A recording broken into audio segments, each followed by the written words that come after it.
นี่ทางรถแล่นนี่2-3หูก็สิขุดก็คือโพดเนาะคนมักนกคือข่อยนะต้องอยากขุดแน่แล้วมันเบิ่งก็สิขุดเบิ่งเด้อขุดเบิ่งนำกันบัดนี้ดูมีเสียมันก็บ่ได้เอามาดอก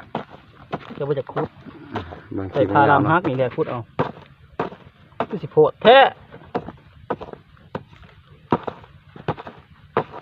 ก็ต้องมีหลายทางนี้เนาะเปล่า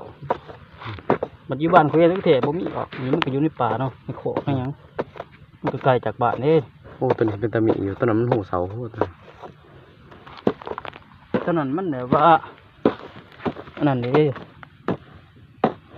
มันแบบมีควายอันนั้นใส่ควายตูนควายตูนนิดหน่อยเกิดโอ้มีหอยเปลี่ยนบันไดตัวน่ะมันรถสายรถโผล่ตัวนี้ขั้นมามีกับขั้นมาบอกะตามที่คิดว่านี่กะลูกยังน้อยนึงนะมามีนี่2 เมตรปลายถ้าได้หอดอยู่ปันนี่ติโถ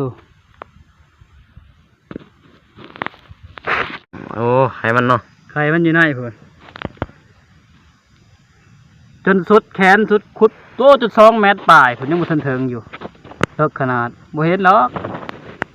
นี่ก็เมตรปลายไข่แต่เขาแนมตาซื่อๆนี่ตาเปล่ายังแนมบ่เห็นเด้อไข่แต่มันบ่เนาะขุดเข้าไปอีกเข้าในขนาดนี้เว้ยโอ้โจกมาเบิ่งไข่มันนี่ขอยคำเลยเนาะนี่คำลงมามันซื้อว่ามีแม่มันนะจกเบิ่งเนาะถือได้เด้อนุ่นถือได้แต่ว่าเด้อจกมาเลยเด้อ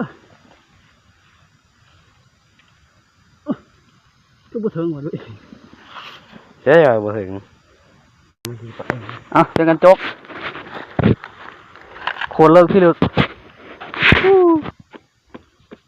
ตอนนี้เฮากำลังขุดซอกเข้าไปเนาะเพราะว่าขุดไปนี่เม็ดปลายแล้วก็ยังจกบ่ถึงอยู่ลงไปอีกประมาณเม็ดปลายเลือกจิบหายหิมทางตอนนี้ก็เสียมกับบ่มีเนาะใส่ผ้าห่างๆหักๆนี่มาขุดเซาะลงไปแล้วก็จังสิจกเข้าไปเพราะว่ามันจกบ่ถึงนี่ตอนนี้เพิ่นก็ไล่จกมาได้ไข่นึงย่างอยู่เนาะโอ้เสียดายเด้คันหัวเพิ่นมีไข่บ่เอาซ้ำนี่แต่ว่ามันได้ขุดต้องเอาออกก็เลยนะเป็นจังได๋ก็เป็นต้องเอาไปเด้อ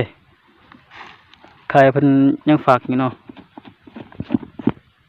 มาลุ้นน้ำกันว่าสิถึงหรือบ่ถึงเพราะว่าเพิ่นจกขุด10 กว่าเทื่อแล้วถึงแล้วบ่อยู่เว้ยยังบ่ทันถึงอีกทีแรกว่าถึงเลยบ่แม่นยังบ่ทันถึงอยู่มันบ่เข้า3 เมตรแต่บ่นี่แต่เฮิงเลยจนฮอดปลาใหม่เด้อนี่